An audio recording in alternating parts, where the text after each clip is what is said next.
नमस्कार मित्रों, अनंत कथा सागर चैनल में मैं डॉक्टर आदित्य पाराशरी आपका फिर स्वागत करता हूं। महाभारत की कथाओं को आगे बढ़ाते हुए भीष्म पर्व की कथाएं चल रही हैं और महाभारत का युद्ध शुरू हो चुका है।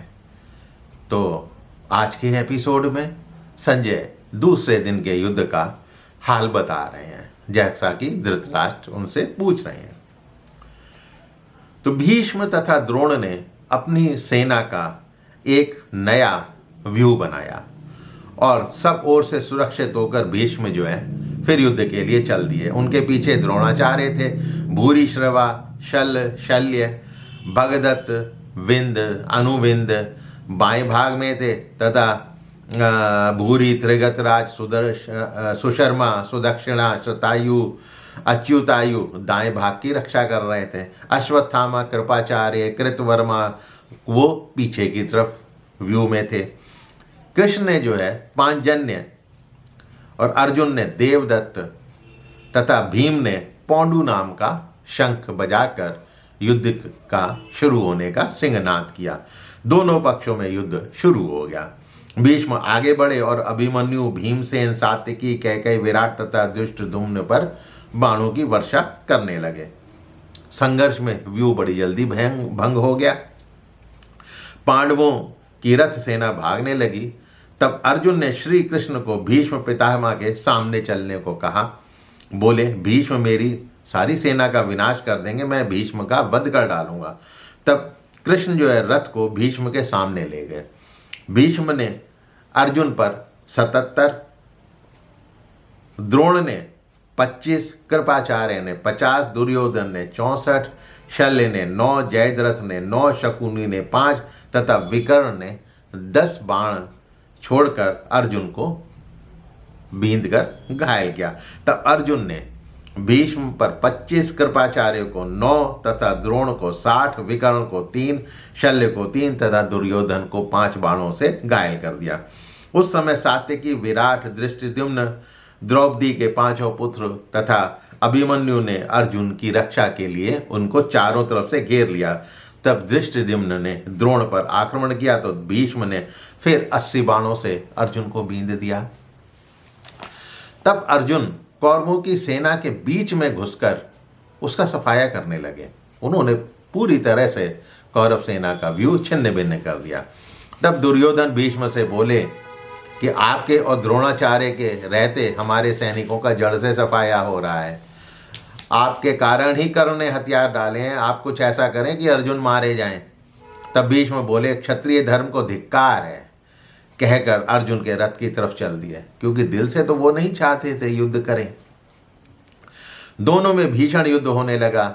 भीष्म ने 9 बाणों से अर्जुन को तो अर्जुन ने 10 बाणों से भीष्म को बींध डाला। फिर अर्जुन ने 1000 बाणों से भीष्म के रथ को चारों तरफ से रोक दिया। भीष्म ने फिर भी अपने को उस बाणों के समूह से निकाल लिया। अर्जुन ने फिर 25 बाणों से जो है भीष्म को बींधा। तब भीष्म ने भगवान कृष्ण की छाती में 3 बाणों से चोट पहुंचाई, जो कि एक तरह से गलत था, क्योंकि भगवान कृष्ण तो सारथी बने हुए थे। दोनों ही एक दूसरे की कमजोरी को देखकर युद्ध करने लगे। देवता भी कहने लगे कि भीष्म भी युद्ध में अर्जुन को नहीं जीत सकते, इनका युद्ध बरसों ऐसे ही चलता रहेगा। उधर धृष्टद्युम्न का जो है द्रोणाचार्य से भयंकर युद्ध चल रहा था। द्रोण ने धृष्टद्युम्न को घायल कर दिया और उसके सारथी को मार दिया। रथ के चारों घोड़ों को भी घायल कर दिया। तब धृष्टद्युम्न ने 90 बाणों से द्रोण को बींध डाला। द्रोण ने धृष्टद्युम्न को बाणों से ढक दिया।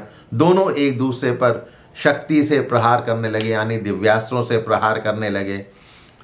द्रोण ने धृष्टद्युम्न के धनुष को काट दिया तो धृष्टद्युम्न ने द्रोण पर लोहे की गदा चलाई, लेकिन द्रोण ने अपने को बचा लिया। फिर द्रोण के चलाए हुए बाण जो धृष्टद्युम्न का कवच छेद कर उनकी छाती का रक्त पीने लगे। तब धृष्टद्युम्न ने 5 बाणों से द्रोण को घायल कर दिया। तब द्रोण ने भाले से धृष्टद्युम्न के सारथी को मार दिया तथा धृष्टद्युम्न के धनुष को भी काट दिया। तब धृष्टद्युम्न ने गदा लेकर उतरे। द्रोण ने गदा को भी गिरा दिया और बाणों की वर्षा कर धृष्टद्युम्न को आगे बढ़ने से रोक दिया।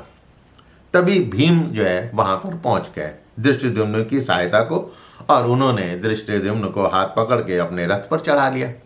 उधर दुर्योधन ने भानुमान को द्रोण की रक्षा करने के लिए भेजा था। तब द्रोण विराट और द्रुपद को आगे बढ़ने से रोकने लगे।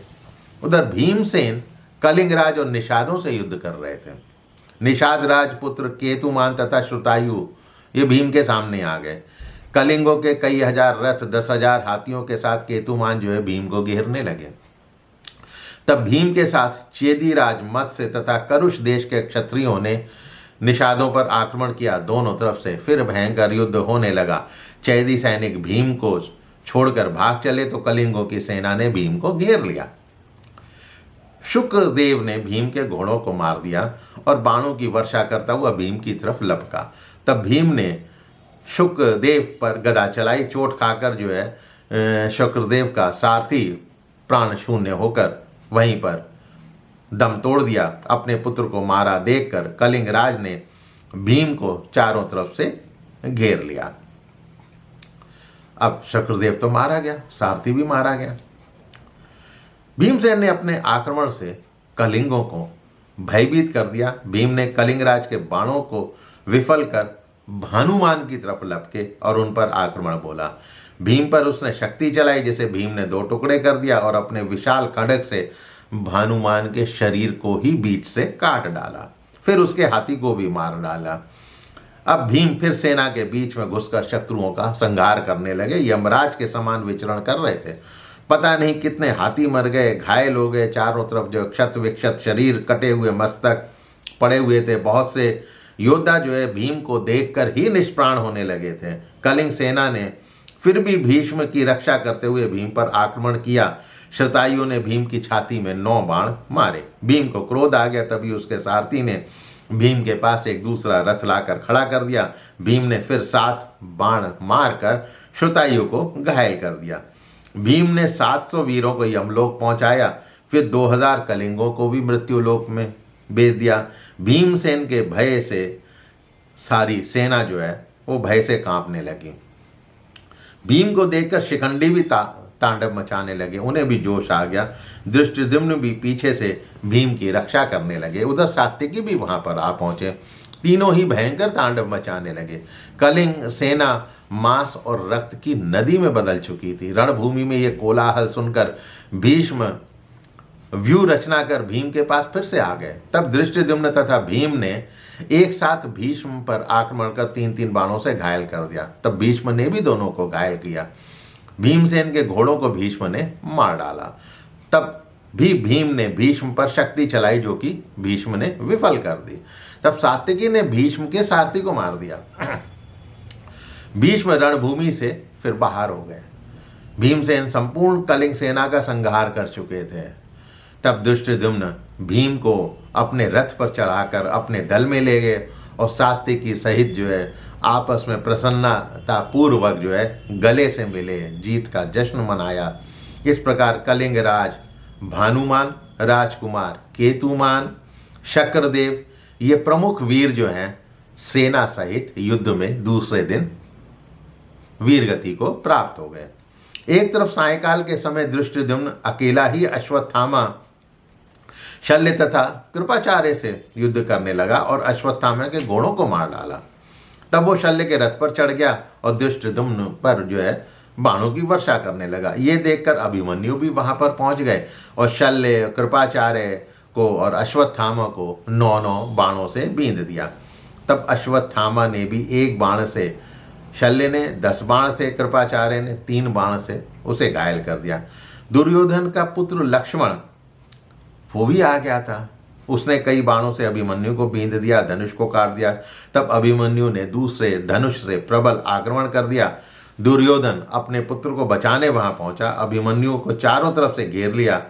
तभी अर्जुन भी अपने पुत्र की रक्षा करने के लिए वहां पर पहुंच गए थे। भीष्म, द्रोण सभी अर्जुन पर चढ़ गए। अर्जुन के प्रबल आक्रमण से अंधेरा छाने लगा। भय से घुड़सवार, हाथी सब भाग चले। अर्जुन के प्रबल आक्रमण से हजारों योद्धा जमीन पर पड़े हुए थे। कौरवों के योद्धा जो है इधर उधर भागने लगे। तब श्री कृष्ण ने अपना शंख बजाकर युद्ध समाप्ति की घोषणा कर दी। भीष्म ने मुस्कुराकर द्रोण से कहा, श्री कृष्ण सहित अर्जुन कौरव सेना की वही दशा कर रहा है जो उसे करनी चाहिए। वो समर भूमि में जीता नहीं जा सकता, वो साक्षात यमराज दिखाई दे रहा है। तो मित्रों, दूसरे दिन का हाल यहाँ पर समाप्त होता है। अब तीसरे दिन के हाल के लिए अगले एपिसोड का इंतज़ार कीजिएगा। हाँ, मेरे चैनल को सब्सक्राइब करना मत भूलिएगा और अपने इष्ट मित्रों से इसको शेयर अवश्य कीजिएगा। और हाँ, आपके सुझाव अवश्य आमंत्रित हैं। तो मिलता हूँ अगले एपिसोड में तीसरे दिन के युद्ध का हाल लेकर। तब तक के लिए नमस्कार।